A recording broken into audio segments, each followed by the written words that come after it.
Good morning guys! Lunes na naman and we're on our way to work. Let's see kung anong mga kaganapang mangyayari this week.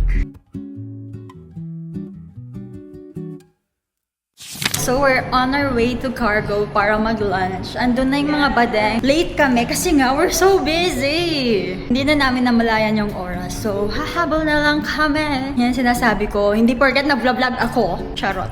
Sa tingin nyo hindi na kami nagwo-work. Nagwo-work kami guys. Inaaway na naman din ni Angelica. Pasensya na ha. Kasi naman, oy, baka naman pwede mas-subscribe ka. Kasi alam mo ba, 25% ng viewer ko ay hindi ko subscriber. Baka naman guys. Baka naman. Wala namang mawawala sa inyo. Sige na. Sige na. Push the button. Huh? Oh, dito na yung food. Dito ka na. Where are we gonna sit? Hindi ako marunong mag-chopstick. Yaluan.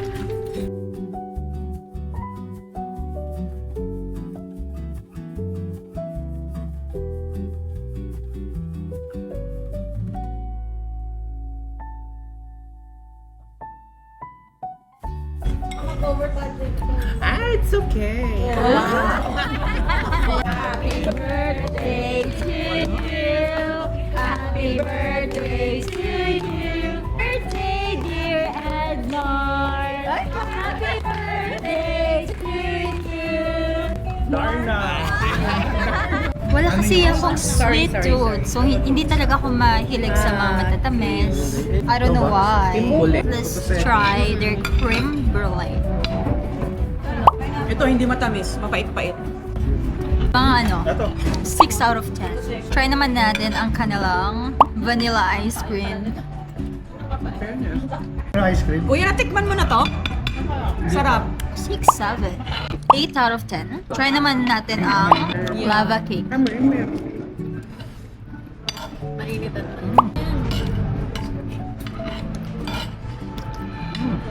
10 out of 10. Yeah. Sarap. Oh,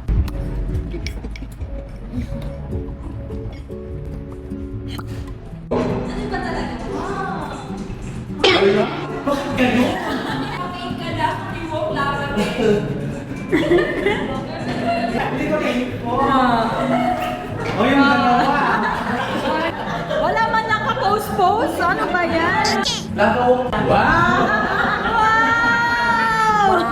OMG. Disclaimer, lunch break to guys ha. Baka isipin nyo na naman hindi kami nawo-work. Oy, mahiya na, charot. Inaway yung vlog. Baka may mga taga-site dyan na nagwa-watch. Please, pag-watch, watch lang. Wag chismis-chismis ha. Hi guys, I'm home. So, naisipan kong i-film to kasi gano'n naman dapat. Hindi dapat yung good times lang yung film ko. Today is overwhelming for me. I was busy. I got my period. I'm having migraine now. Hopefully, kayanin kong hindi mag-take ng gamot. As much as possible, kung kaya ng tolerance ko, is hindi ako nagtitake ng gamot. Pero pag lumala siya later, is baka mag-take na lang ako ng gamot. Kasi it's so painful. Masyado lang siguro na-pressure yung utak ko today. But yeah, see you tomorrow, everybody. Good morning, everybody. It's Tuesday. So while waiting for Edmar, andito na pala siya, guys. Ang faster niya naman. Hindi pa nag-i-start ang podcast ko. Good morning, brother. Tuturuan ko kayo kung paano maging masaya sa buhay. So first, dapat pagising nyo guys, huwag kayong mag-focus sa mga bagay na wala sa inyo. At mag-focus kayo sa mga little things that you just once wish for na meron na kayo. From China. Are you looking at China also? Me? Yeah. My mom is Chinese and my dad is a Filipino. That's why it's half-half. Half Filipina, half Filipino. China. How old are you? Yeah. 35. Really? Wow. So nice. He asked how old I am. How old I am. You asked me how old I am. I don't know how. That's why I told you to ask. Well, I'm fresh. Fresh at Yes. 30. What? Turning 69. I miss my boyfriend. Wow. So where do you stay here? Why stay here?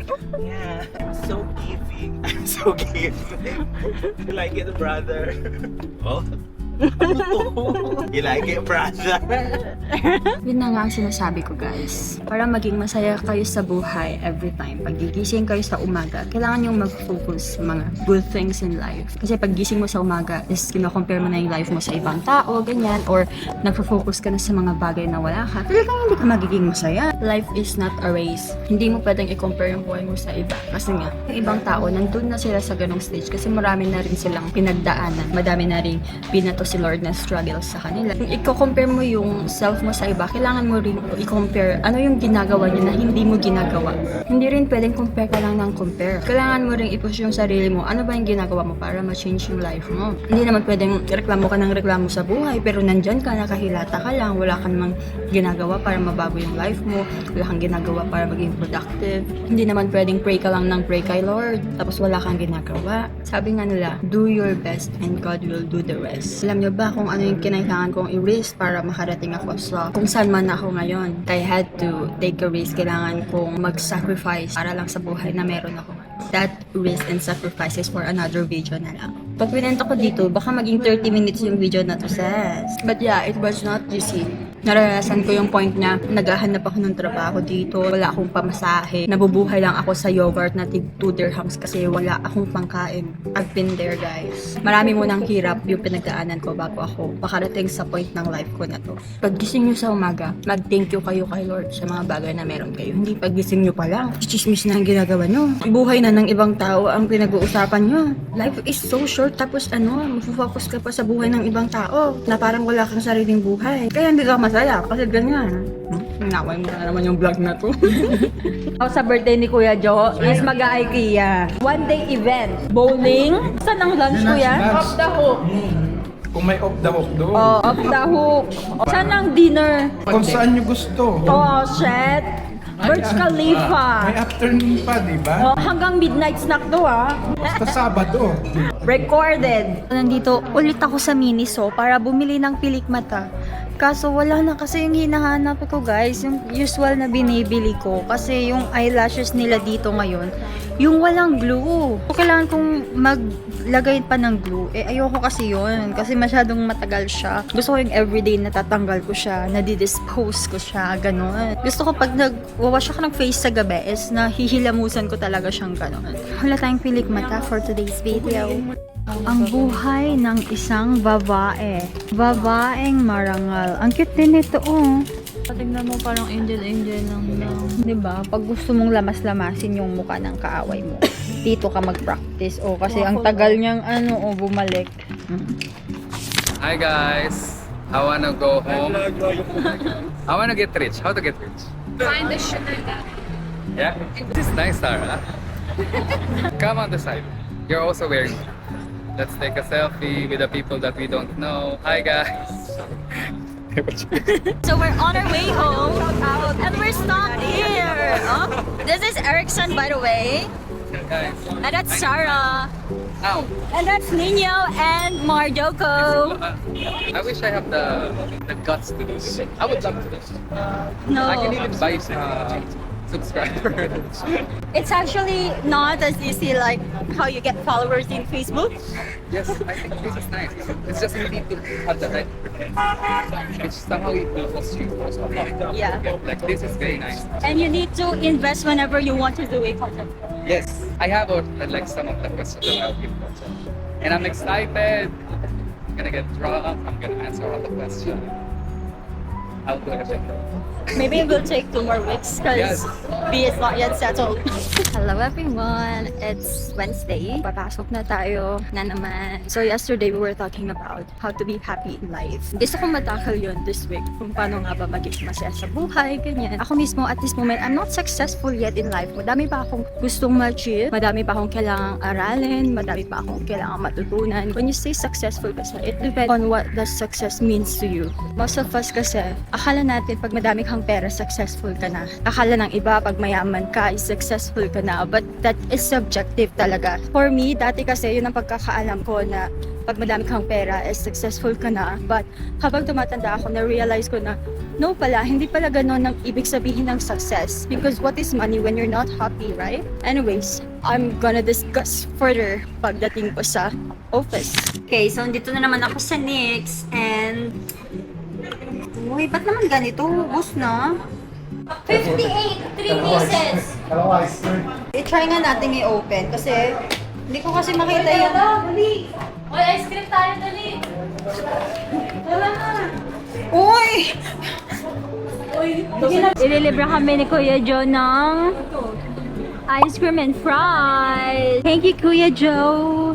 Hello mga badangs! Oh my God, hindi ako masyadong nakapag-vlog today because I was so busy. Busy talaga ako guys. Hindi ako nakapag-vlog ng lunch, ganyan. Hindi ko na nga natuloy yung podcast ko kaninang umaga. But anyways, we're on our way home. Ito na po ang mga alipin ng mga salapi. Okay guys, masaya ba ang lahat? Yes! Salary cake! Hello, Sahot! Bye-bye, Sahot! Sahot! I really like this one.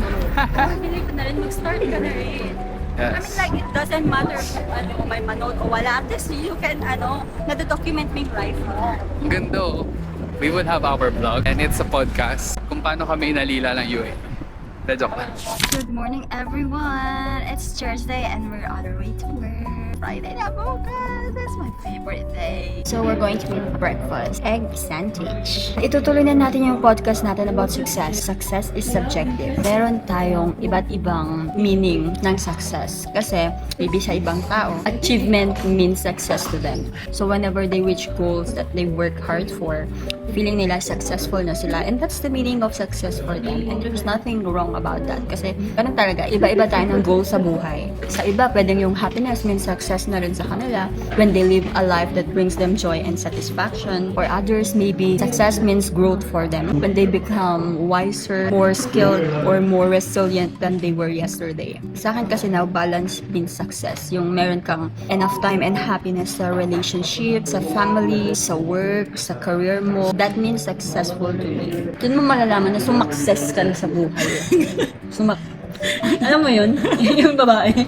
Success ka eh. So even kayo guys, maybe may mga achievement kayo na hindi nyo nako-consider na success. Kasi nga, iba yung interpretation yun ng success. Mostly talaga ng mga tao. Ang akala nila, pag madami kang pera, successful ka na, which is wrong. Kahit nga yung mga maraming pera, napakarami ring problema. Not all of them are happy. But you know what guys? Dapat tayo is we mind our own ways. You don't really know what God is preparing for you. Kaya, you need to do something, do your best. And God will do the rest. Anyways, I need to work. See you later. So, I'm currently heating my food. So, ang ulam natin ngayon ay egg with tomato. Parang hindi ako sumahod, no? Wala na kasi. Ubus na kasi yung sahod ko. Pangalawang araw pa lang, guys. Shit. This is the reality of being an OFW. Nagtatagal lang yung pera sa account mo. Like 2 hours. Tapos magbayad ka ng bills. Wala na sa... Tapos, kailangan mo na namang mag-work for 1 month? Imagine! So this is my baon. It's egg with tomato, with lactobacillus, with glutathione, and niacinamide, and 5% retinol. Char. Parang pang breakfast kasi to. Kaya meron akong coffee, guys. Ang lamig naman dito. Ano ba yan? Ano bang tingin nila sa mga tao dito? Hotdog. Ahas! Oh, galit na ahas!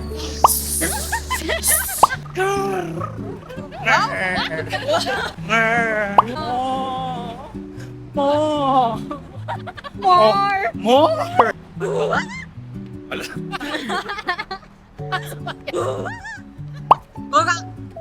Putak! Putak!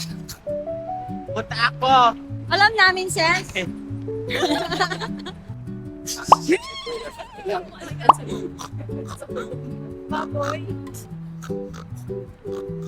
Please say hi to my vlog.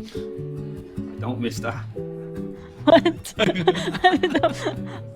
I'm now in YouTube, do you know?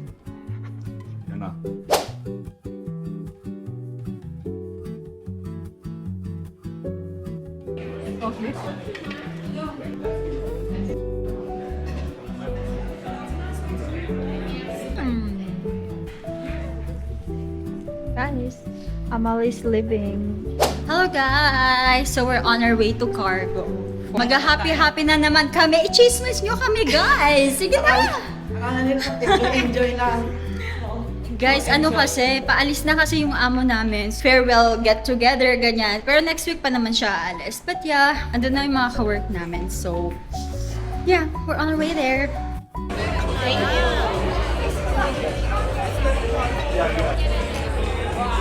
Hi guys, channel to my welcome. This is Angelica. Hi guys.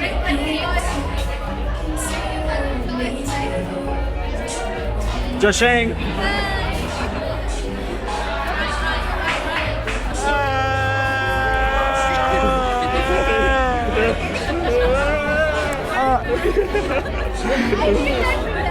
So, he is crying because Jadun is leaving.